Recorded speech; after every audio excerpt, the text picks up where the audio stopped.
berjumpa kembali dengan saudara, dan saya ingin sharing satu kebenaran firman Tuhan tentang tanah liat di tangan Sang Penjunan. Saya berdoa melalui sharing kali ini dapat memberkati kehidupan saudara. Untuk itu mari kita baca firman Tuhan di dalam kitab Yeremia pasal 18 ayat 5 sampai ayat yang ke-6. Kemudian datanglah firman Tuhan kepadaku, bunyinya, masakan aku tidak dapat bertindak kepada kamu seperti tukang periuk ini, hai kaum Israel. Demikianlah firman Tuhan, sungguh seperti tanah liat di tangan tukang periuk, demikianlah kamu di tanganku, hai kaum Israel. Saudara yang dikasihi oleh Tuhan Yesus Kristus, saya percaya bahwa setiap kita merindukan agar kehidupan kita menjadi lebih baik, lebih indah, dan menyenangkan hati Tuhan. Dan saudara, itu bukan saja kerinduan kita, tetapi itu juga kerinduan Tuhan, supaya kehidupan kita menjadi lebih baik, lebih indah, dan lebih menyenangkan hatinya. Dan untuk itu mari kita belajar dari pelajaran firman Tuhan mengenai tukang periuk ini. Nah saudaraku, satu kali waktu Tuhan mengutus Nabi Yeremia untuk datang ke rumah tukang periuk. Tujuannya apa? Supaya Yeremia dapat melihat pekerjaan dari tukang periuk. Dan lewat pekerjaan tukang periuk itu Tuhan menyampaikan kebenaran-kebenaran firman-Nya kepada Yeremia, supaya Yeremia dapat sampaikan itu kepada bangsa Israel. Tujuannya supaya bangsa Israel yang adalah umat Tuhan memiliki kehidupan yang lebih baik, lebih indah, dan lebih menyenangkan Tuhan.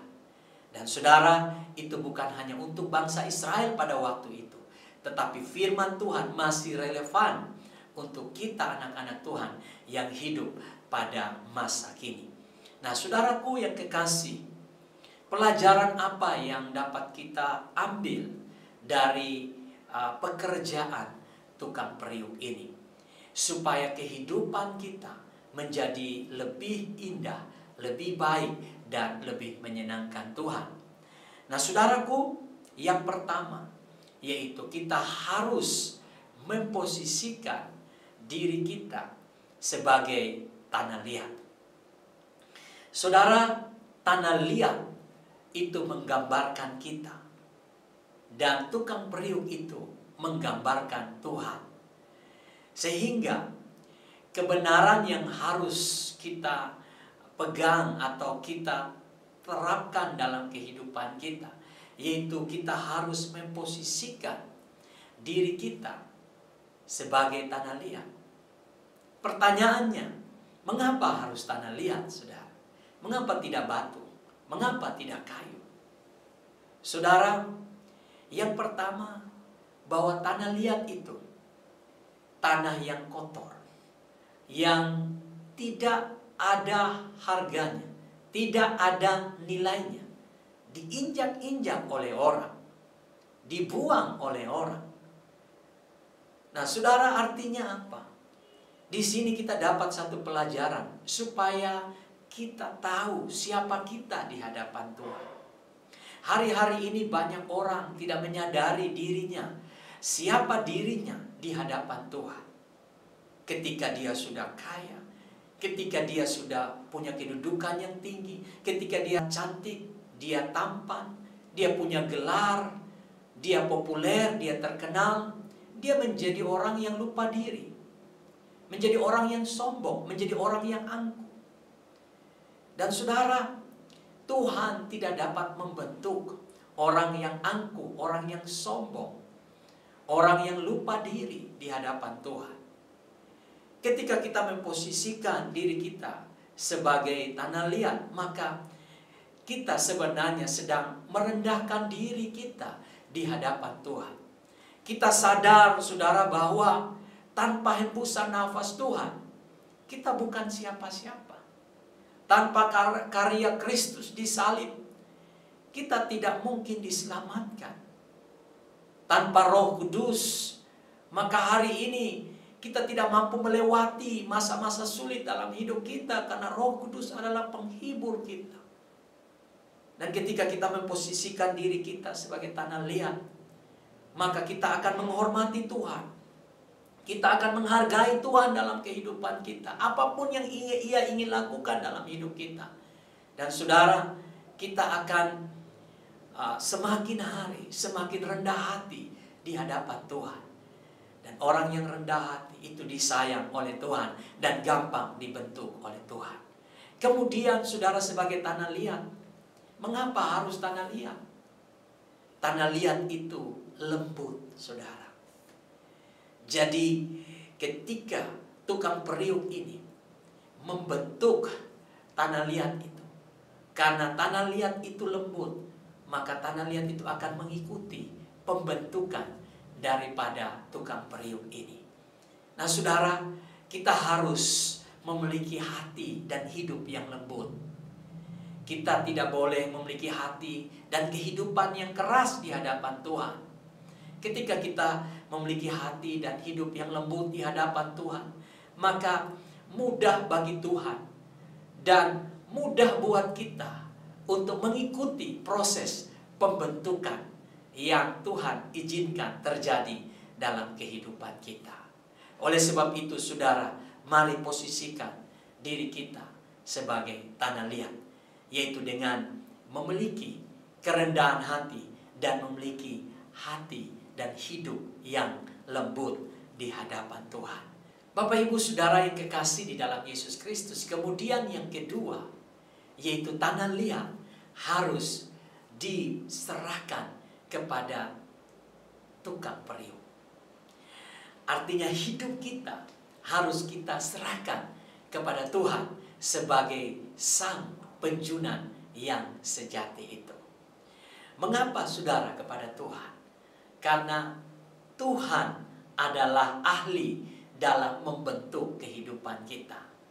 Nah, ketika kita melihat bagaimana proses pembuatan tanah liat menjadi bejana, maka ada 6 tahap pembuatan tanah liat menjadi bejana. Tahap yang pertama, tanah liat itu harus diremas-remas supaya air dan udara yang ada pada tanah liat itu hilang. Sesudah itu, saudara, tanah liat itu kemudian dicetak, dibentuk sesuai dengan keinginan tukang periuk.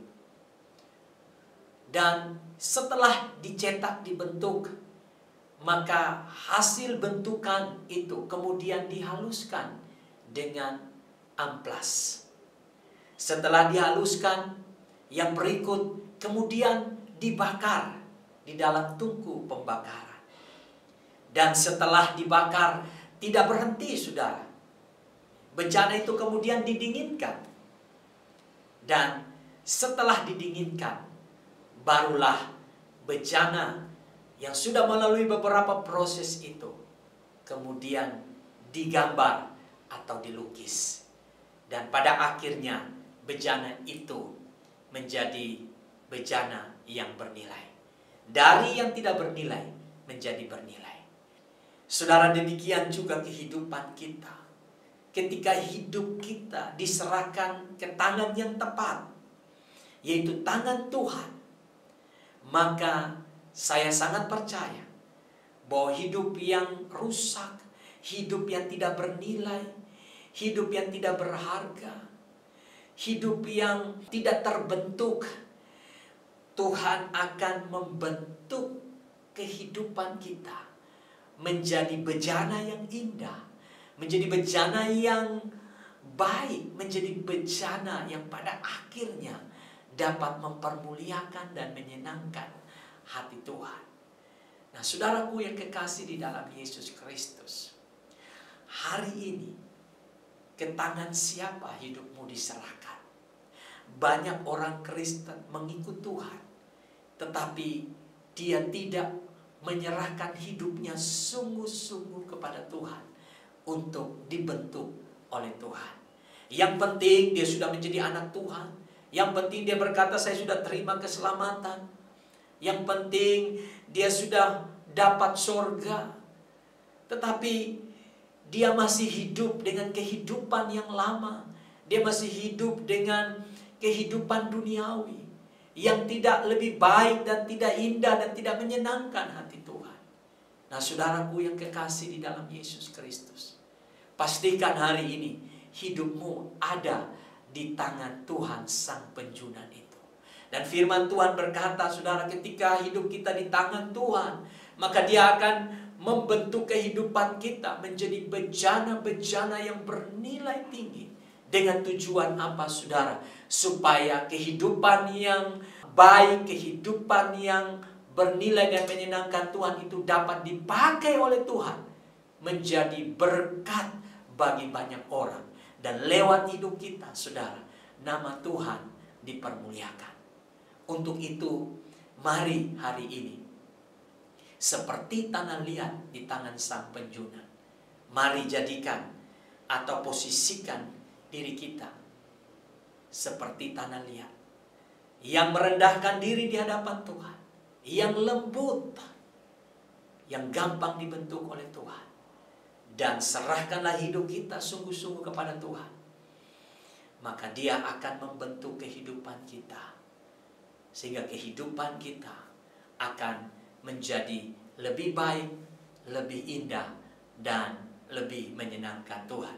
Dan melalui hidup kita, orang lain akan diberkati. Kiranya sharing firman Tuhan hari ini memberkati kehidupan saudara. Haleluya. Amin.